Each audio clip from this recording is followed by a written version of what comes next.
Welcome back to the Metal Exchange. Justin and Chris back again, celebrating yet another anniversary this week as we cover Stratovarius' Infinite album, released just over 25 years ago on February 28th of 2000. But before we do a deep dive into Stratovarius' 8th full-length release, how are you, my friend? Very good. I feel like I went back down to the nostalgia hole with this album again, much like I felt with Black Halo, but this was even 5 years prior to that. So I did want to, before I forget, just mention there was a couple of comments about Black Halo that came over after, because I kind of haphazardly made that post about an hour before we started recording, and then people started replying like during the episode and after the episode, and I did the same thing for Stratovarius this time, like with over 24 hours in advance, so we'll read some of those later on, but I didn't want to leave people hanging, so it's funny because literally two people wrote it's not Karma or Epica, and didn't actually see like that the first person typed it, which is kind of funny. I don't know that I necessarily agree with that or not, but you can go back and listen to last week's episode. Our friend Sean the Metal Pigeon always has very eloquent things to say, and he has comments about both last week's album and this week's album, and I wanted to share what he said about Kamelot's Black Halo album.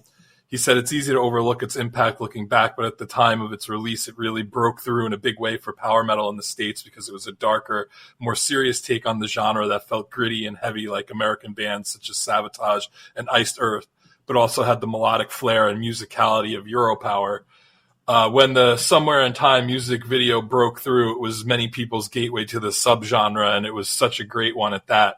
Highly literate lyrics full of great diction and depth and emotive vocals by Roy Khan. It made fans of those who felt stuff like Stratovarius, whom we all love, was too saccharine and lyrically shallow. Oh, that's timing. I was already a Kamelot fan before the Black Halo, but I saw with my own eyes and ears at the time opinions on power metal shift with this release. Its impact can't be overstated. So I thought that was a really nice summation of that album. We had some funny posts. Our friend Asher wrote, "Lies, Kamelot hasn't released an album since Epica." Our friend Josh, who is also a member of our Patreon, as is Sean, said, "I really think it suffered / had a lot to live up to as the follow-up to Epica. Looking at the track list, though, I'd venture to say its songs can go toe-to-toe with it to my ears. You have a little bit of meandering in the story, but I think it is made up with banger songs in those areas like The Haunting and Abandoned. You also have the longer finisher track with which Epica didn't have. Also, when you compare it with all the other Kamelot releases, for me, it is still among the top 5. It doesn't have the same level of blistering power metal that Karma and The Fourth Legacy have, but mixing those elements with some more emotive stuff makes this album something special. I feel like it is very clear on this album what sound they were coming from and what sound they were transitioning to with the next two Khan releases." So, it's like some good commentary. And then later on, Sean wrote, "By the way, you forgot to do this." So I'm making up for it. Now. Our friend Rich said it's definitely one of the best power metal albums of the 2000s. And if you like Black Halo, you should go check out Taliesin. They use many of the same notes. So you heard it here first. And also one more from our friend Dave. He said, "I love the Black Halo and have a hard time deciding which is my favorite between that, Karma, and Epica. It kind of feels like the end of an era. Both Kamelot and Sonata Arctica fell off around the same time for me, and my interest in power metal waned for about 10 years. So, well said. Yeah, shout out. I just very good comments. I just want to say that Sean the Metal Pigeon, I wish I wrote the way that he does. He is fantastic. We've had him on the podcast a number of times now. Go check him out at the MSR cast. I just wanted to plug that before we moved on. Yeah, that's why I like reading what he has to say. It makes me sound smarter. And a lot of the other comments were just people like joking about how old this album is. Patrick Celsus said, "Dang, we're old." Alexa said, "OMG 20." Joan said, "Excuse you, that album was definitely released less than 10 years ago. I refuse to believe otherwise. Also, the 90s were only 10 years ago. Shut up." So all good fair, stuff. all fair, for sure. Some good stuff from our listeners. I appreciate all the commentary. And by the way, love your shirt. I have to say, where'd you get that? The Metal Exchange. It's a wonderful podcast hosted by two idiots, and they have funny shirts. So sign up for their Patreon, highest tier, and you'll get one too. We now have about 360 days to come up with our next hilarious output. But this is my favorite that we've done so far. For those who can't see it.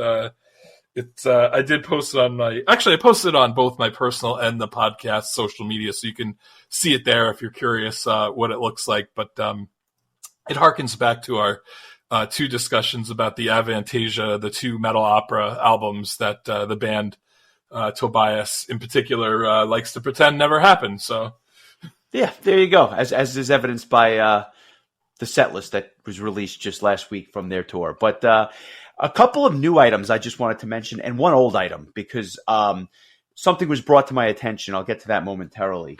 We're going to go all over the map with this. The new Coheed and Cambria album. I don't know if you've had a chance to listen to this.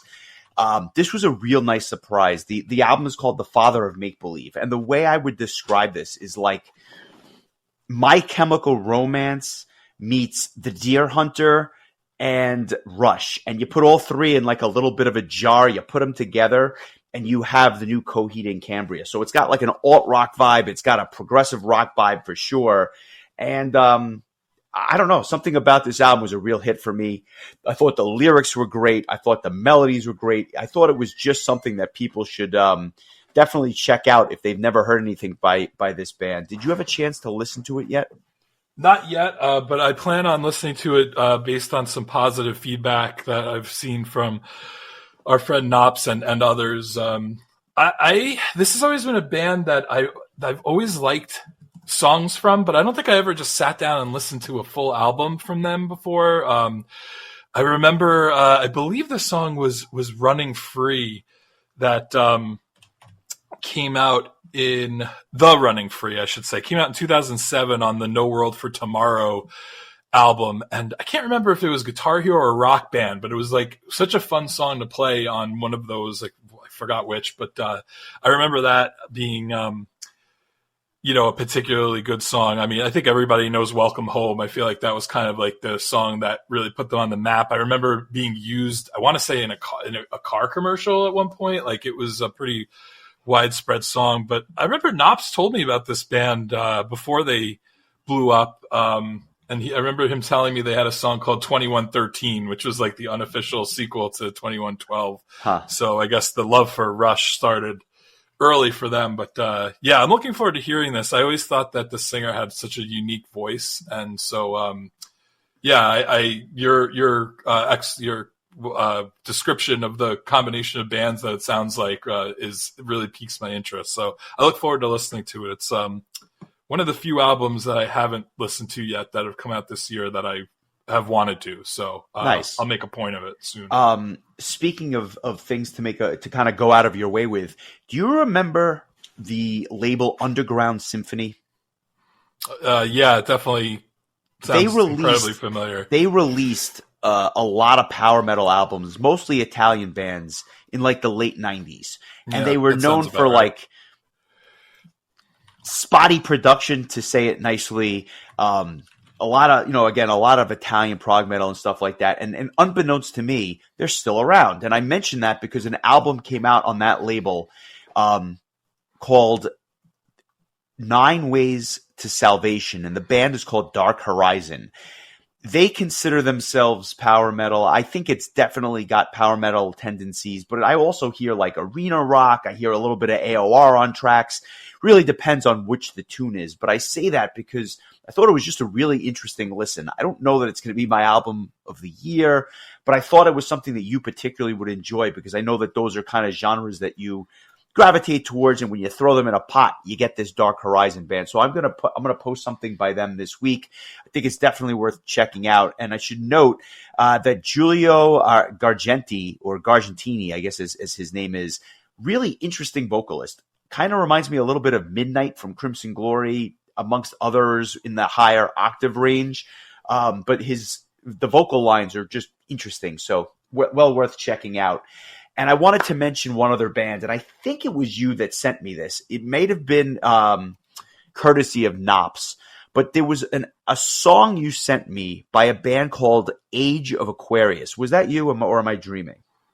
I don't think that was me. Okay, well, somebody sent me a song by a band called Age of Aquarius, and the album is called Villagers of Ioannina City. They are a Greek band, and the album came out in 2019. So I want to be clear, this is not new, but it was new for me. I had never in my life heard of or really heard anything in the stoner rock genre. I didn't even know what it was. I had to Google it, but this was, I guess, classified as stoner rock. This album was amazing. Had I known about this album 6 years ago, it would have been in my top 25 for sure. It reminded me of like a little bit of progressive rock mixed with like Black Sabbath doom metal. Like it was really weird, but really cool. And I wanted to now check out not only more by this band, but now like more stoner rock, because it was like the progginess of a Pure Reason Revolution, but combined with like the riffs and the stuff that you'd hear from like a Black Sabbath, which is really interesting stuff. I assume that you've never heard of this band. I'll post one of their tracks. Maybe I'll even make it the Sunday Select because it's not new per se, but just a really interesting genre that I've never kind of done a deep dive into. And I feel like I'm missing stuff as a result of just being completely and woefully ignorant.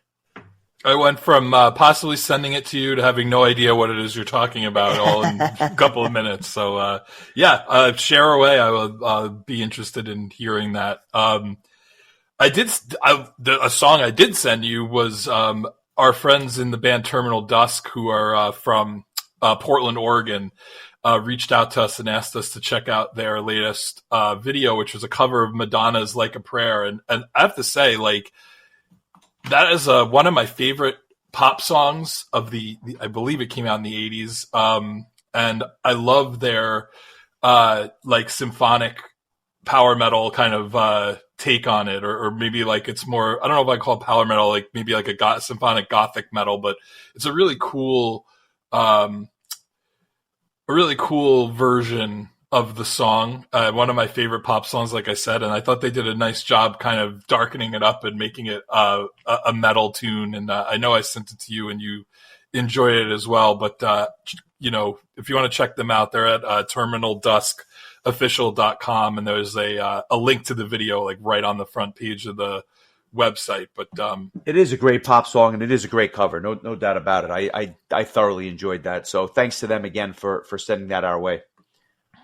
Yeah, you bet. Thanks for that. Yeah, thank you. And I think I had mentioned them when they released their first EP, and I was really impressed by it. And so, we continue to keep an eye on them and what they're up to. But that was pretty cool. There's there's a reaction video actually of somebody watching it too on YouTube. So if you want to watch somebody react to it as well as the actual video, it's all there. Check it out on YouTube. And I guess I'll mention one other thing. This was kind of funny. Our friend Justin Westmoreland sent this to me, and it's a cover of Blue, the Eiffel 65 dance track. And the band's called The Browning, and it's like a melodic death metal version of it. It's pretty cool. So, definitely worth checking that out as well. Thankfully that popped up on my YouTube, and it reminded me that he had sent that to me. So, fun little tune. If you remember that song, they played the hell out of it, for 5 minutes when it first came out. So. Nice. I do remember that song. I look forward to hearing the cover. Let's shift gears and go to Finland, shall we? Stratovarius' 8th album, Infinite. I mentioned that it came out February 28th of 2000. So obviously timely, 25 years to the day that this album has been released. And this was weird because I don't know that I've listened to this album since like 2001. I literally just stopped listening to this album. And I think it's because for me, this was a turning point in my metal fandom as well. I still love those Stratovarius albums of the 90s, and I was so curious to see if I was going to have a similar reaction to the Black Halo as I did this album, which was kind of going back and forgetting how just amazing the album was. Because I had a similar feel about this one in that I always thought it was pretty good, but nothing noteworthy, whereas I've done a complete 180 on the Black Halo with the benefit of hindsight. This album was the classic, for my taste, the classic Stratovarius lineup. Timo Coltepelto on vocals, Timo Tolkki on guitars, Jari Kanalainen on bass, Jens Johansson on keys, and Jorg Michael. Shout out to Jorg. I saw you a few weeks ago, Michael, on drums. But when I think of that classic Strato lineup, it's really this era. And after this, the band would kind of go in some different directions.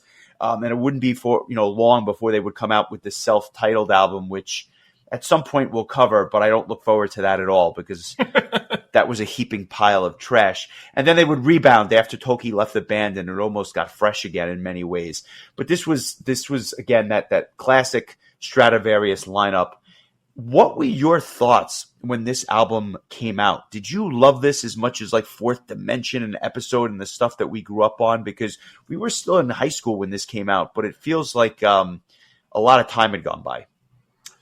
Yeah, I remember quite clearly going to our friend Ralph's house to pick up this disc because I think Pat had ordered a copy of it for me and gave it to Ralph, and then I went to Ralph's.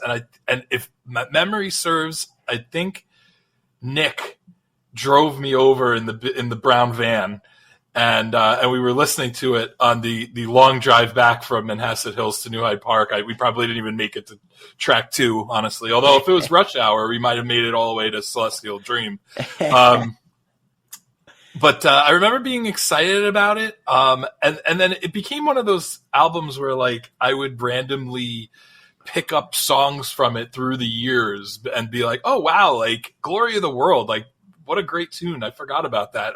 Freedom, like even this time listening to it, like some of the more like mid-tempo songs really like felt fresh to me, like I didn't remember them that well. And I remember, do you remember when cable, I think they still do this, but cable would have these channels that were like real deep in the channel lineup of just music.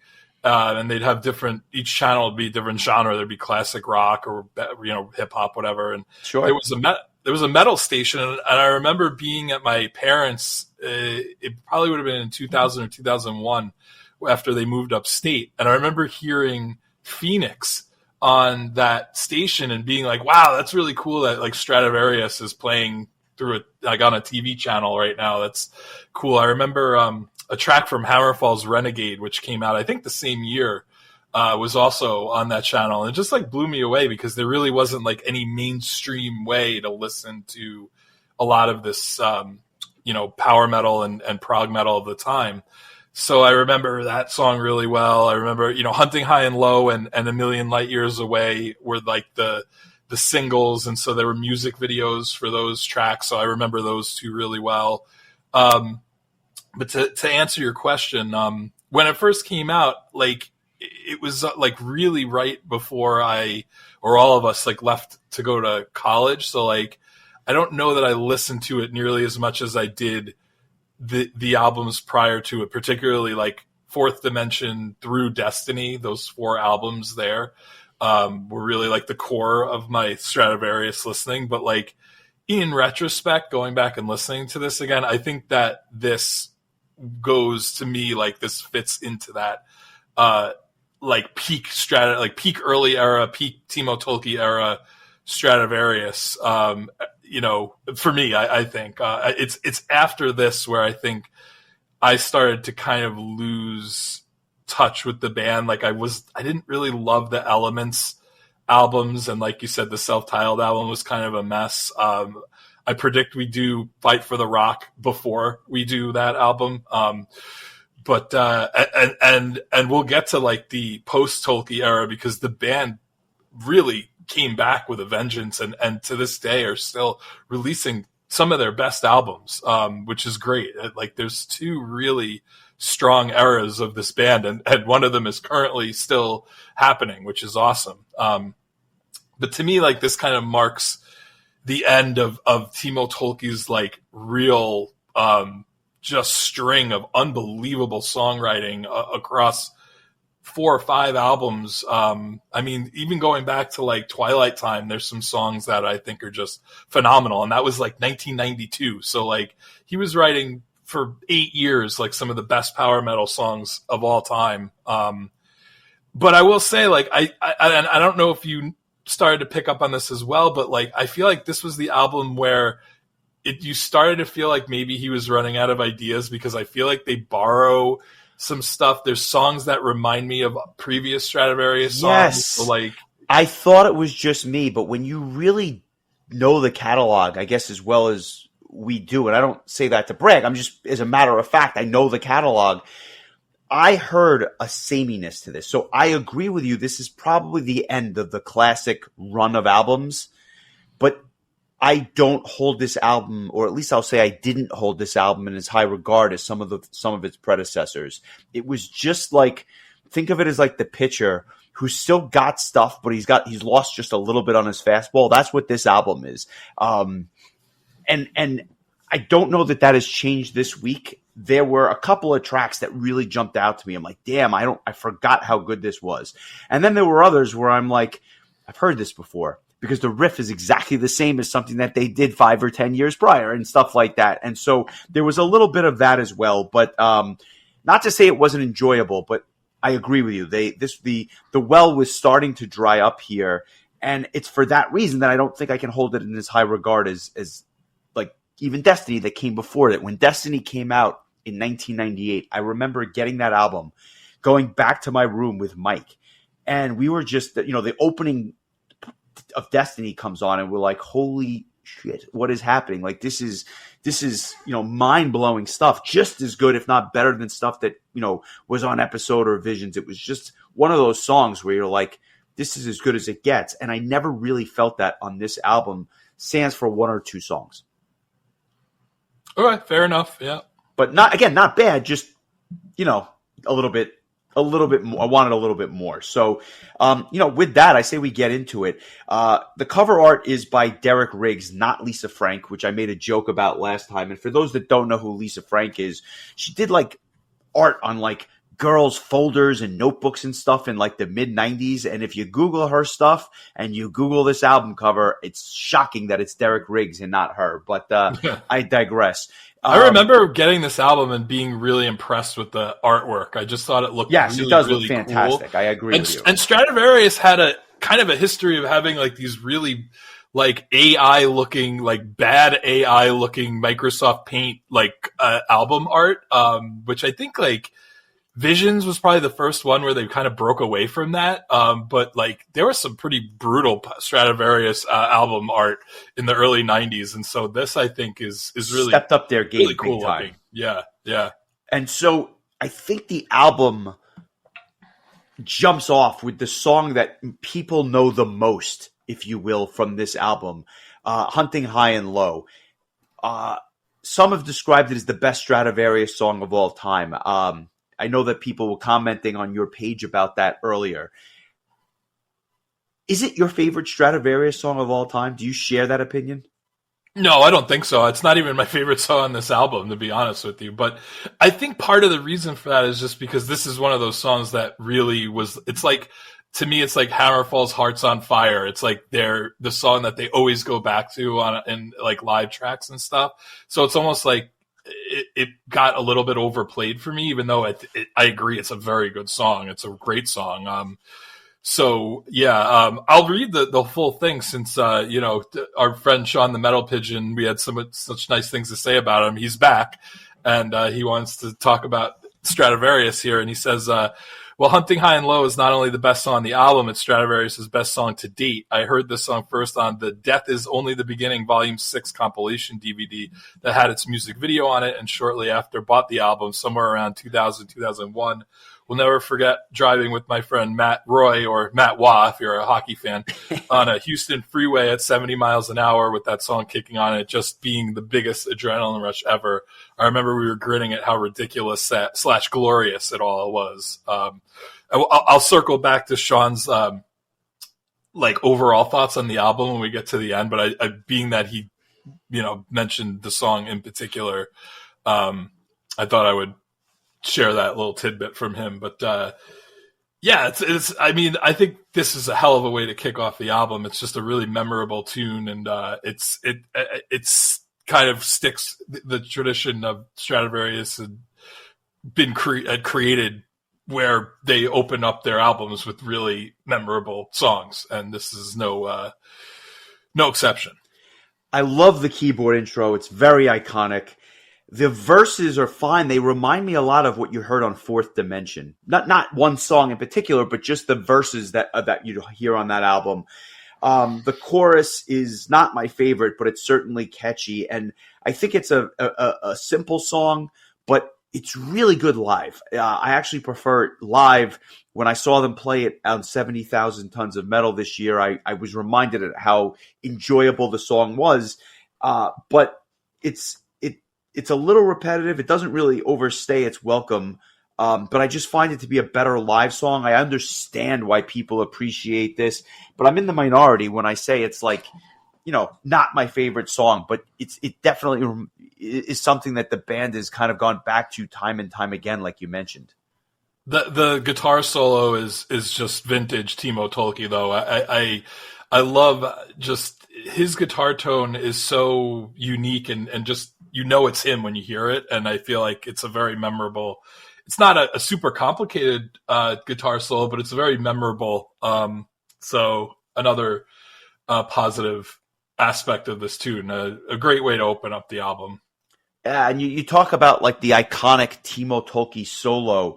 I think that on Millennium, the second track, you have like the iconic Jörg Michael drumming, in the sense that when you hear that kind of very focused, in your face drum sound, it's Timo. It's Jörg Michael. It's just that is a Jörg Michael song, and this is obviously no exception, in the sense that it is a banger of a tune. The verses have this nice galloping quality to them. They really remind me, though, of Will the Sun Rise. And so, again, I give a little demerit here, because this is not something I haven't heard before a few albums in the past. The chorus is a little bland to me. It doesn't have the hook that some of the other phenomenal choruses do in their catalog.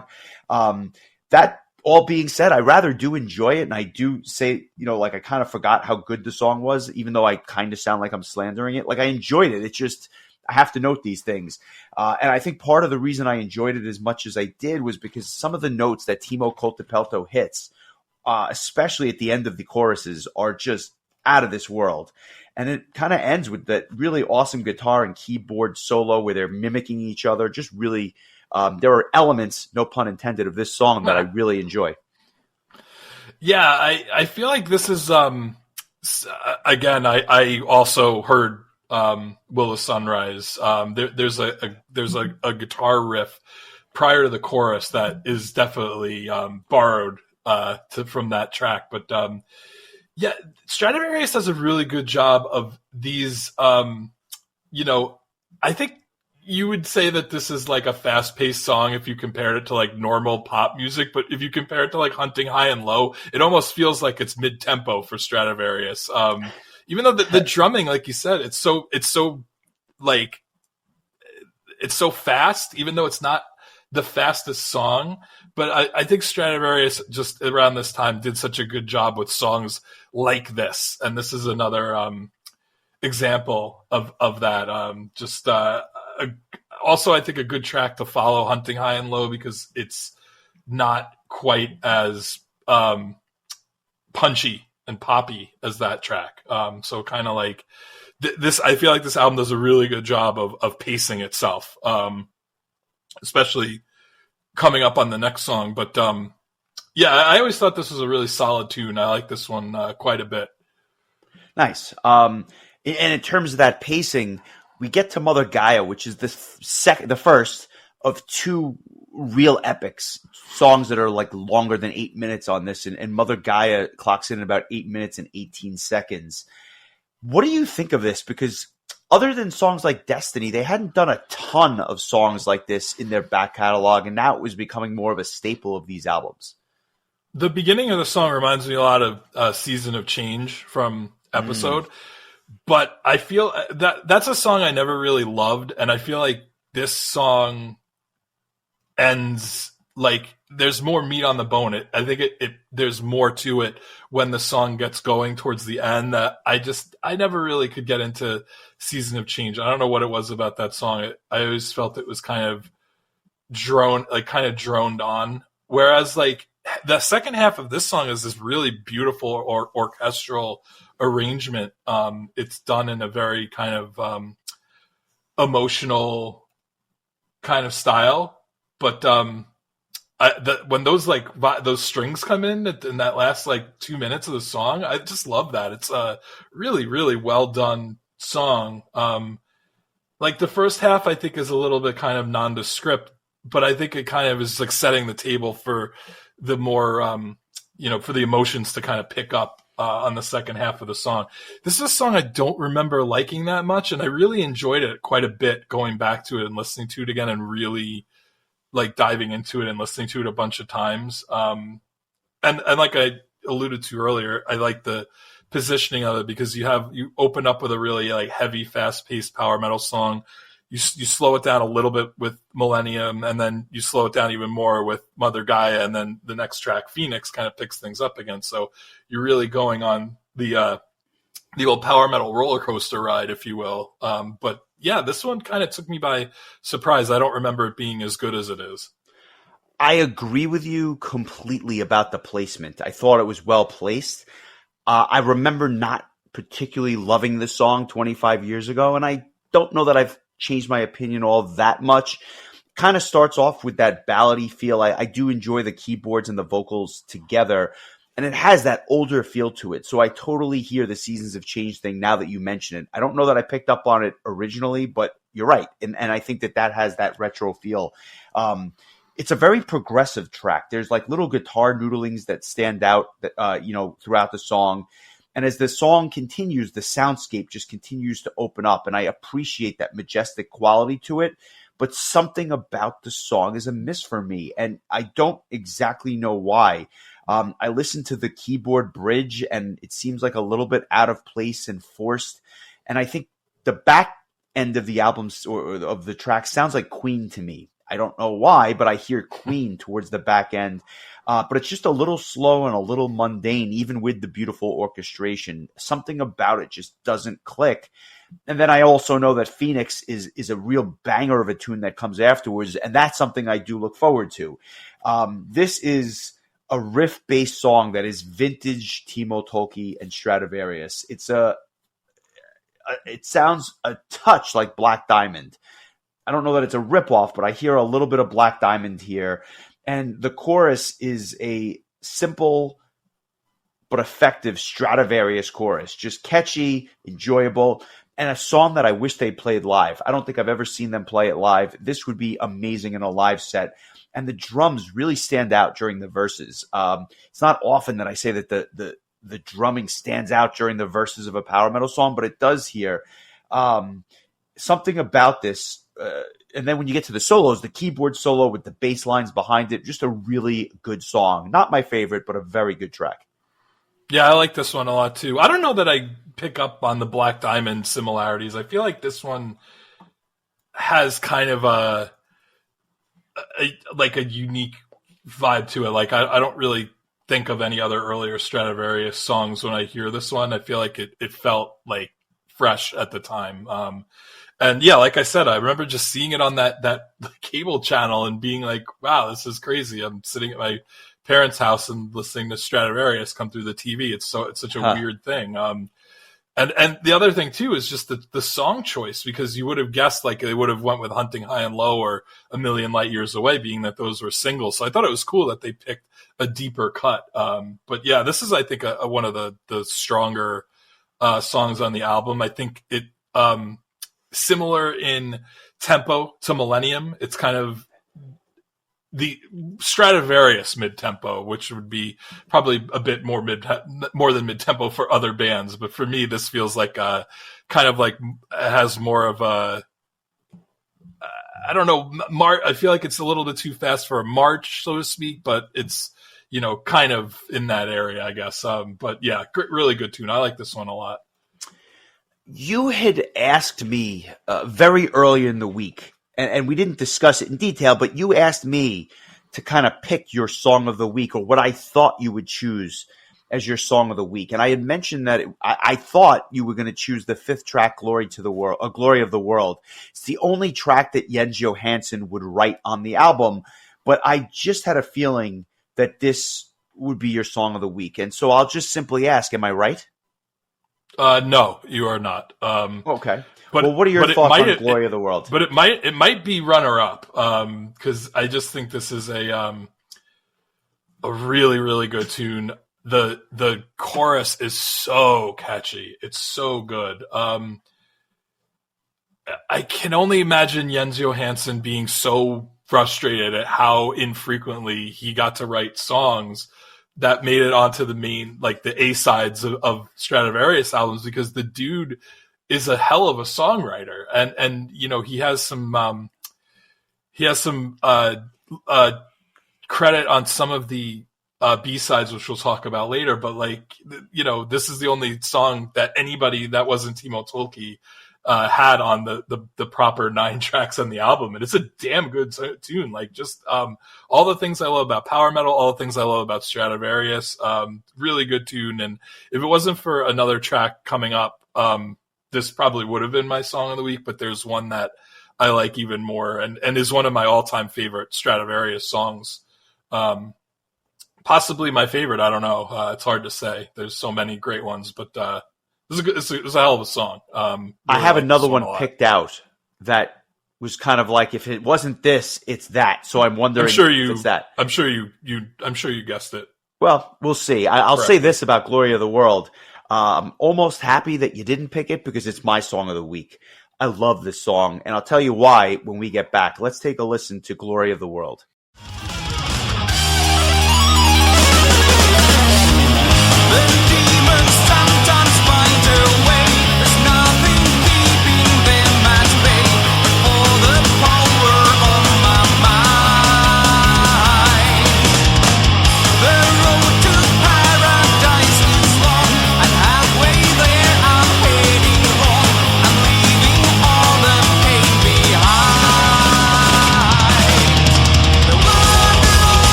If this album was on vinyl, I'm pretty sure that this would be the song that kicked off side B, just given the track lengths and everything else.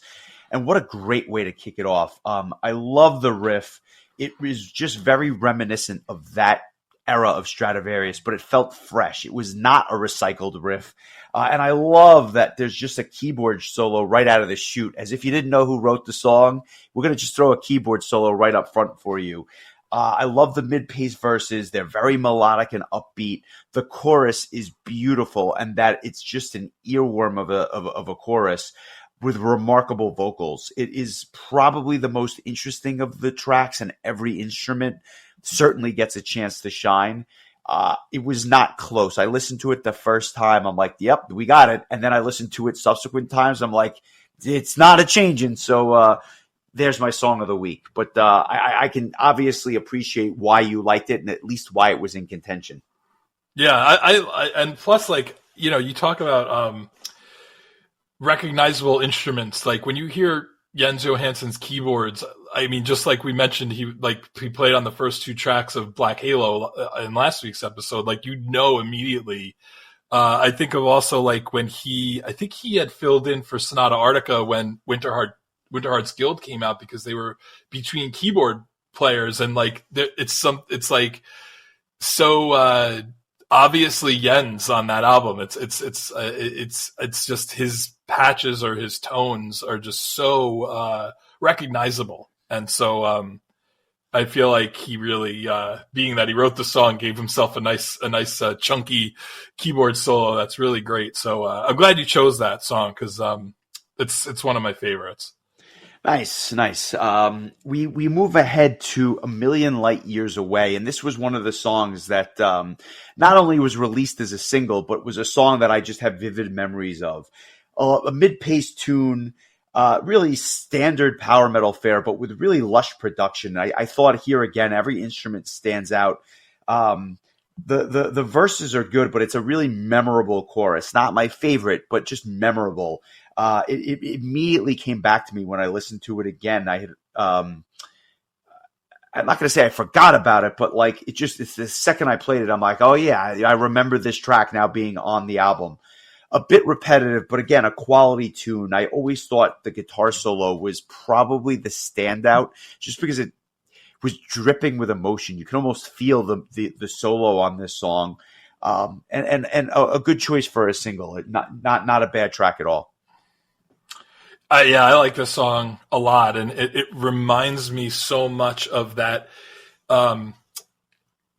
Infinite Visions DVD that the band released. I want to say either later that year or the next year. It was one of the very first DVDs I ever bought. Not first like music DVD, but like any DVD. I remember like Knops and Matt and myself all chipped in to buy a DVD player for for my dorm room in college so that we could watch DVDs. And we bought the cheapest DVD player at the time, which was $120, I think. Wow.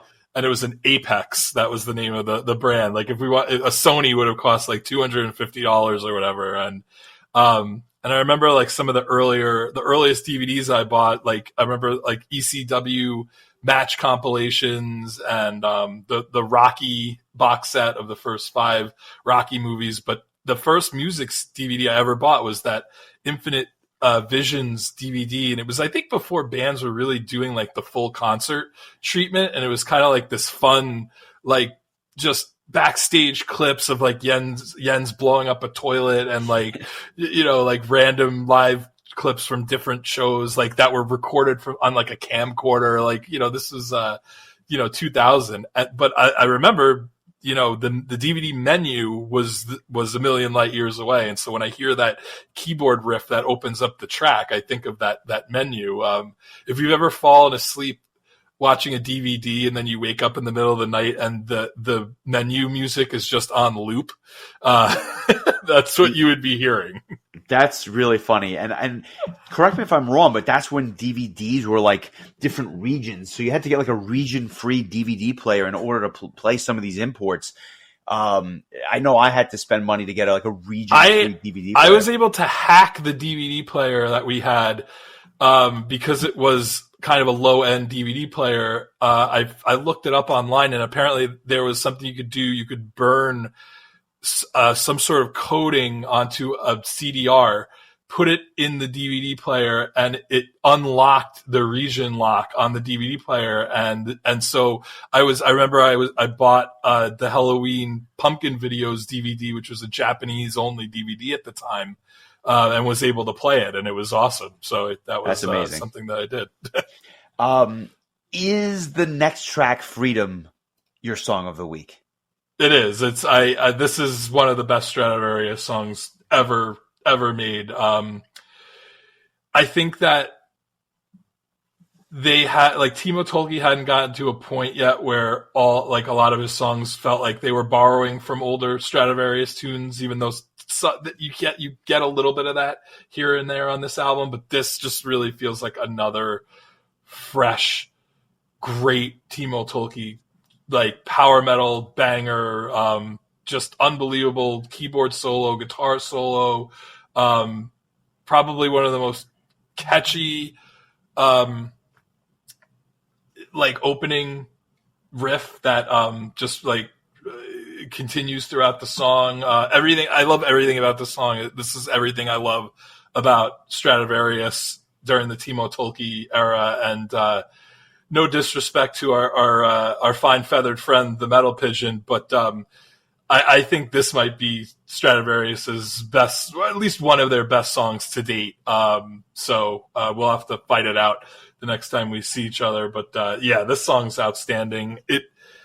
It's one of those instances where it was my song of the week before I even listened to the album going into the prepping for the episode, and it just remained that way. And I'll just say, you know, I got some comments from our friend Mike Johnson, and I'll read them at the end, but he said that, or I had responded and said, do you have a favorite track? And he said, you know, it's hard because I love all of them. Phoenix and Hunting High and Low are easy to pick, so aside from those, I think it might be Freedom. I was going to say Millennium, but the keyboard shred in Freedom puts it over the top. And then our friend Adam Phillips followed up by saying Freedom is my favorite track. Also, hard to hear that keyboard intro and not instantly be in a better mood. And I feel like that is such a great point, is that because this is just one of those songs that in a short list of songs that, like, if I needed a pick me up, this would be one of those songs, because immediately as soon as it comes on, it's just like, hell yeah. So yeah, it is definitely my song of the week, and I'm really, really happy with our two choices, because they're probably my two favorite songs on the album. So selfishly, I'm thrilled that you chose Glory of the World and I chose Freedom. So let's give it a listen, and we'll come back and kind of wrap things up and talk about the plentiful amount of B-sides and bonus tracks that came out of these sessions. It's kind of overwhelming how much stuff got recorded during the Infinite recording. So anyway, here is Freedom.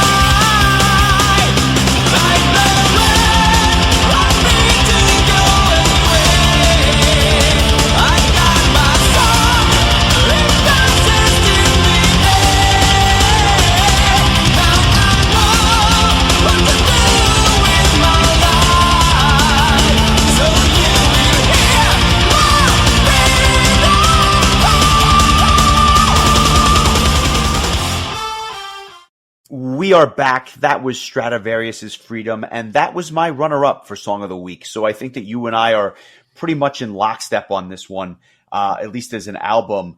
The double bass drums are plentiful. The keyboards are catchy, and that is a recipe for success in my book. I love the vocal lines during the verses. The chorus is great. A little similar to Forever Free. That would be the one thing I have to say. I hear a lot of Forever Free in the chorus. But what was interesting is part of the reason I thought you might like this tune is it gives me a bit of a Freedom Call vibe, the band, that early Freedom Call sound. And for that, I give them props, because it was something different and something they really hadn't explored that much of at this point. So a very good track. I certainly understand why you picked it. And it leads could have been, I think it could have been the last song on the album too, just because I feel like the end of the song ends in such a majestic sort of way. Like this really, like, just this build to the end is really awesome. But I get why they chose Celestial Dream as the last track, and we'll talk about that. But yeah, you were going to intro into Infinity. Yeah, so Infinity is one of the two, or the second of the two epics on this album, clocking in at almost 9.5 minutes. I would argue that this track should have ended the album, just because of the way this song ends. It's kind of a poor man's Destiny from the prior album. It's not bad, though. It's actually better than I remembered it. This is one of the few songs where it was just markedly better than I remember hearing it 25 years ago. I love the acoustic guitar, which makes an appearance throughout. And honestly, the first verse with the acoustic guitar and the vocals reminds me of Forever, which is one of their best ballads. Just not in terms of how it sounds, but just in terms of the musicality and instrumentation. The rest of the song, though, gets a lot louder and more bombastic throughout. I enjoy the changes of pace on this track. By around the 3:30 mark, it actually gets really proggy and kind of weird, which is cool. I like it. Those high notes that Cotipelto hits on this one, also fantastic. And it has a big ending. The drum patterns, the orchestration, just fantastic. And again, I'm not saying that Celestial Dream is bad, but is it really necessary after a song like Infinity? Yes. All right, I stand corrected. There you have it. And that we'll see you next week, folks. I kind of forgot about this song, and I don't know why, because it's really good. It reminded me more of Anthem of the World, which was the last track on Destiny, than Destiny itself. But again, it's another one of those kind of more mid-tempo type Stratovarius songs that somehow maintains a level of interest throughout the whole song. Like, it never gets boring, in my opinion. Especially because I think there's just so many like cool changes, and like there's like a part where it just goes acoustic for a little while. Like, I think this is a really cool tune. I want to apologize to it for forgetting about it for all these years. So, Infinity, I apologize. You were an excellent song, and I forsaked you for way too long. Apology accepted. Explain to me, though, why Celestial Dream has to be on the album as the closing track. I just think I always really like this song. Like, it's really, I don't know, ethereal is the right word for it, or atmospheric. I love Timo Cotipelto's vocals on this. Like, Timo and Timo acoustic, I feel like we didn't get enough of, because I feel like it's such a great combination. I remember going back to that Infinite Visions DVD. There was a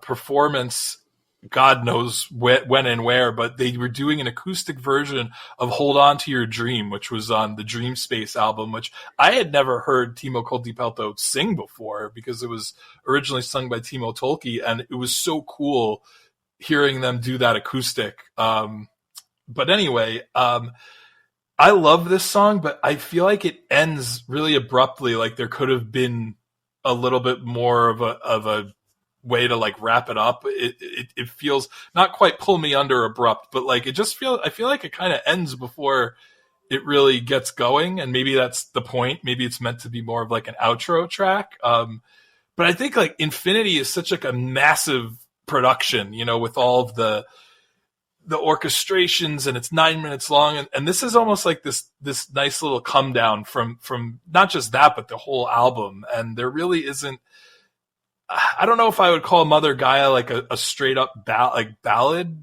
This feels like a real ballady kind of song. I really have always really liked this song. And honestly, my only complaint is that I wish that it was like even just a minute longer and there was a little bit more meat on the bone, because like, I feel like just when it starts to get going, it ends. I completely forgot about this track, so much so that when I heard it this week, it was like I was listening to it for the first time. I mean, that's how much I remembered this song. And it's fine. I mean, I agree with you that the acoustic combination between Timo and Timo is fantastic. I just don't think it's the most memorable of songs, and I think that Infinity is a tough act to follow. So it's kind of like, it's fine, but it just didn't really like, I don't know. It's not my favorite track. You had mentioned, and you were absolutely correct when you said that there are a plethora of bonus tracks. So as I was just kind of as a caveat, I want to talk briefly about those as well, but I'll say that like the tracks they chose for this album were the ones that should have been on the album, because by and large, these other tracks feel like they are just a little different than for a variety of different reasons. Not that they're bad tunes, but they don't really feel them. They don't play into the motif of the rest of the album, if that makes sense. So let's talk about that, and then we'll kind of close out with your rating on a scale of 1 to 10. Which one do you want to start with? Because they're kind of a hodgepodge of tracks here. Yeah, it's a lot of them would end up on the Intermission album that came out a year later, which was like, I think there were 4 new tracks previously unreleased, and then a bunch of B-sides and live tracks and covers and stuff. And so that was my first taste of most of these tracks. I think the version of Infinite I had did not have any bonus tracks on it. All my CDs are in storage, so I can't go and check, but I'm pretty sure I didn't have any bonus tracks on mine. So I guess we could start with What Can I Say, which was written by Timo Kotipelto. It was the bonus track on the Japanese version, and I do believe that this was also on the the Intermission album that came out the following year. This one's not one of my favorites of the B-sides. It's a little bit more of like a slower kind of I guess you could call it a ballad in sort of a way, but definitely gives off bonus track vibes. Did you have any thoughts on this one? Probably great vocal performance, I will say. Probably my favorite of the ballads, ironically enough, or not the ballads, the B-sides. Part ballad, part like power ballad with those chords. Could have of all the tracks, probably could have been on the album, but would not have been one of the better tunes on the album, if that makes sense. Not bad. It's just not exactly upbeat and slower paced and a little bit repetitive. It's good, but not great. But I don't particularly love the B-sides on this album either. So let's forge ahead and keep the flame, shall we? It's a piano-laden ballad. One of the better, I guess the better of the two bonus track ballads. It, again, doesn't belong on the album, but I kind of enjoyed this one as well. It's just a simple, beautiful melody.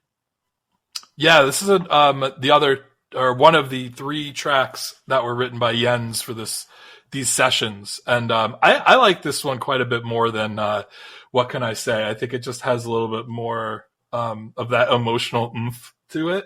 Really nice. I would love to hear this track live. I just feel like it would be such a deep cut that I think would be such like a fun little bonus for the diehard fans. But I kind of forgot about this one. It's a really nice little tune. It almost has kind of like a church hymn kind of vibe to it. I'd probably start going back to church if they played stuff like this at Sunday Mass. I honestly don't remember most of these tracks. It was like I just never kind of paid attention to it, and I don't know that I've listened to Intermission more than just a handful of times. So it was, I don't know, it was a little bit of, not going to say a miss. It was just nice to hear this era of Stratovarius again, even if these were not my favorite songs. So like, and that was from the French edition. It was one of 3 bonus tracks on the French edition, and also would be on Intermission the following year. I just wanted to throw that little tidbit in there. Nice. We get to Why Are We Here, and I think that this will be a track that you particularly Dude, that's so enjoy. funny. I have the same order as you. That's so really funny. So far, okay. Anyway. So this one has a bit of a Royal Hunt vibe to me, which is odd, but I don't know why. Maybe it's in the keyboards. I'm not sure. The chorus is a little pedestrian. It's repetitive, and I totally understand why this was a bonus track. The highlight to me on this track were the solos. Really, really well done solos towards the end of the track. I love this song, and I always have. I remember when I listened to Intermission when it came out, and I was like, "Is this a new song?" And then I looked it up, and I was like, "This was a B-side? Holy shit! This is a great." I just think it's a great tune. It's another one of the tracks that Jens wrote. I really like this. This is my favorite of the 5 B-sides. I think this is a really cool tune. It's again, like kind of that more mid-tempo kind of power metal type song, but I just think it's really, really catchy. I like this one a lot, and I always have. Nice. Let's go with It's a Mystery next. What are your thoughts on this one? This was probably my second favorite one. It really, I don't think, would have fit on the album, but I love the Stratovarius trademark orchestra hits that are on this song. It really is just like vintage Stratovarius. Again, this is another more I think, mid-tempo type song. But again, like, I just think super catchy. And these two tracks I really like a lot. I think they were both on the French edition, and also It's a Mystery was also like a limited vinyl / box set edition bonus track. I mean, they were like all over the place with the editions of this album. And there's actually It's a Mystery single that came out in 2000, which is just It's a Mystery and Why Are We Here, which were, oddly enough, my two favorite of the B-sides. I don't know if it was like a limited edition sort of thing. Yeah, it was actually just a 7-inch vinyl that Nuclear Blast put out. So I had no idea. Yeah, this song is interesting. It has a bit of a spooky vibe to it and reminds me a lot of like Judas Priest. I don't know why, but when I listen to it, it reminds me more so of like the pre-Timo Cotepelto era Stratovarius, like going back to Dreamscape and Twilight Time and stuff like that. Quite frankly, if you would have put this song on a Fright Night, it might have been like one of, if not the best songs on the album, but it would not have felt out of place. An underrated tune. It just doesn't fit anything on Infinite. So like a good B-side. And then you get to Neon Light Child, which is weird because it starts with like a harpsichord, and then when you hear the vocal lines, you think ballad, but it really picks up. It's just not one of their better power ballads, and they've got some good ones, but this one is just kind of average. Yeah, this is probably my least favorite of the 5 extra tracks. It's not bad. It's just like, I don't know. It's probably my least favorite of pretty much all the songs we've talked about today. In all honesty, it's just kind of a little ho-hum, a little melancholy, I guess would be a word I would use. But a B-side. It was on the Hunting High and Low single, which I think might have come out prior to the full album's release. There's a limited edition that it's a bonus track, or a bonus track on. This might have been one of the ones that was not on Intermission. It's not. So I think that might be why this was one of the ones I was least familiar with. It's fine. But man, I will say, like, there's a couple of really good B-sides in here, and they're worth checking out. They don't affect my ranking of the album in any sort of way, but I definitely recommend checking them out. I mean, if you have Intermission, 4 out of the 5 tracks, and I'd argue they're four out of the best 5. So thank you for really going the whole 9 yards and listening to all the tracks that came out during this time, because I feel like I like to like paint the full picture of everything that is released, especially from some of the bigger name bands that we talk about. And Stratovarius, I wonder if they ever released this many B-sides on any of their other sessions. I feel like this might have been the most tracks they ever recorded in one session. It was a time for B-sides. The Japanese and apparently the French really were big on B-sides at this time. So go figure, right? So I'm not counting the B-sides either in my ranking, but just when you look at the album from top to bottom, what are you rating this? I'm struggling with coming up with a rating, because I feel like I don't know. It's so hard to say, because I feel like it's a really strong album. Like, there's no songs I dislike. I don't know that there's any songs that I think are even like average. I think at worst everything is even slightly above average. That said, like, I don't know that I like the album as much as the Fourth Dimensions and the Visions and the Destinies. Those are probably my top 3 Strato albums. So I am going to give this one an 8.875. Like, wow. I really toyed with giving it a 9, but I just feel like it's not quite. Wow. Not quite there. But there's just a lot I really like on this album. And so why don't you let us know your rating, and then I'll read a couple more comments from some of our friends and listeners. I will give it a 7.5. It's a good album. It's certainly above average, but like it doesn't hold a candle to some of those other albums, in my opinion. And those are 8s and above every day of the week. So I got to give it a little bit of a demerit for lack of originality, if you will. But that being said, it was fine. It was about as good as I remembered it, and certain 1 or 2 tracks that just were a nice surprise to revisit. But again, I don't know that it's the first album I would go and reach for if I want to listen to some vintage Strato. I would just go for something else. Yeah, I get it. I think that this is still like the band is really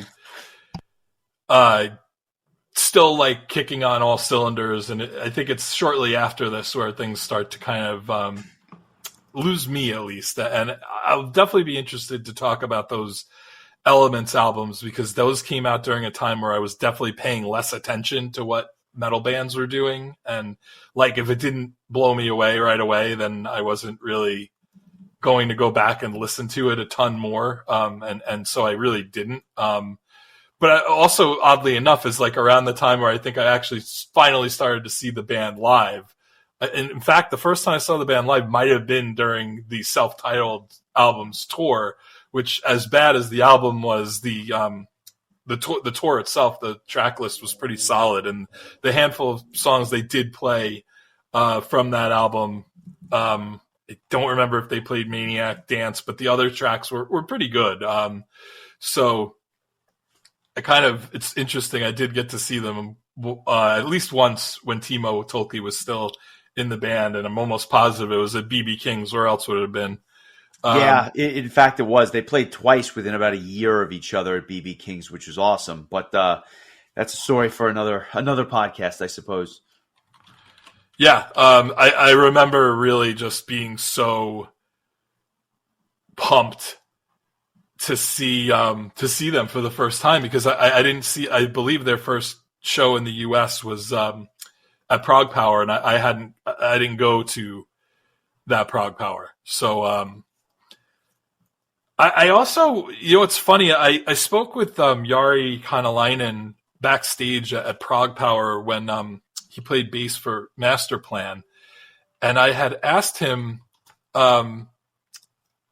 if he remembered that show. I assumed he was still in Stratovarius at the time, and he told me that he had never played in New York, so he must have left the band. Prior to Timo Tolkki kind of like disbanding the whole thing and everything kind of imploding. So now I'm like kind of curious as to who was playing bass when I saw. I have no idea. Stratovarius at that time. Interesting. I had no idea. Yeah, it very well could have been Lauri Pora, who's their current bass player. I don't remember him. Yeah, I guess he did join the band when after the whole Miss K thing happened. Oh, goodness. And then the band like came back together. I guess Jari wasn't a part of it, and that was when Lauri joined, and then he stuck around when the band reformed in 2008 without Timo Tolkki and bringing on Matthias Kupainen, or Kupiainen. I need to practice my Finnish. But interesting times. It's one of those rare instances, I feel like, where a band like completely imploded, came back, and like was like, I guess Halloween in a lot of ways was like that too, from Chameleon to Master of the Rings. Like the second era of Stratovarius is so good. There's some of my favorite songs they ever recorded are on those. Now it's 5 or 6 albums they've done now since Tolkki's left. So good stuff there. I'll finish up with just a couple. We didn't get as much comments on this as we did for Camelot, which is ironic because I gave way more time for this one. But Mike Johnson says, amazing album. It's kind of a culmination of everything on the 3 that came before it, with a little taste of what would be heard on the Elements albums. All the band members sound phenomenal on this album, but Timo K and Jorg sound especially powerful. Mother Gaia's last couple of minutes are beautiful too. I love everything about this album. Adam Phillips writes, amazing album. I think it's their most accessible and probably the one I'd most recommend someone just getting into power metal. Perfect production, tons of huge choruses, keyboard hooks galore. 10 out of 10 album for me. And Sean said, as an album, it's not as stellar as Visions or Destiny, but was still strong on its own. It was, for me, the end of an era in a way because I thought their sound got a bit too convoluted on the Elements albums. And after that, everything spun out of control with the lineup. Glad they've been putting out some good records in the past decade, though. So well said. Thank you, everyone, for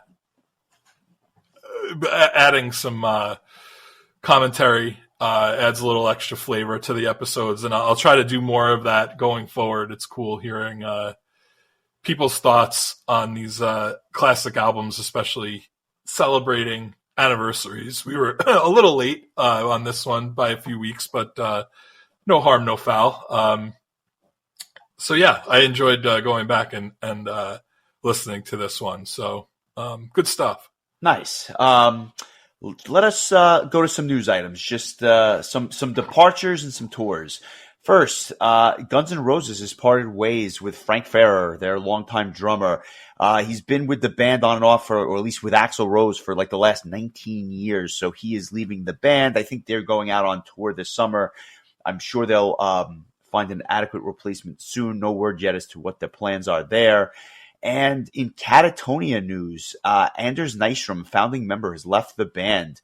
The roads ahead have grown too wide and far apart, according to Anders. I know a lot of people are upset about this because even though Jonas Rensky is going to continue the band, he's the vocalist, a lot of the ideas for the music was coming from Anders. So who knows how that is going to take place. That is another band that we have to cover in the not-so-distant future. We've not done any Catatonia. So that is that.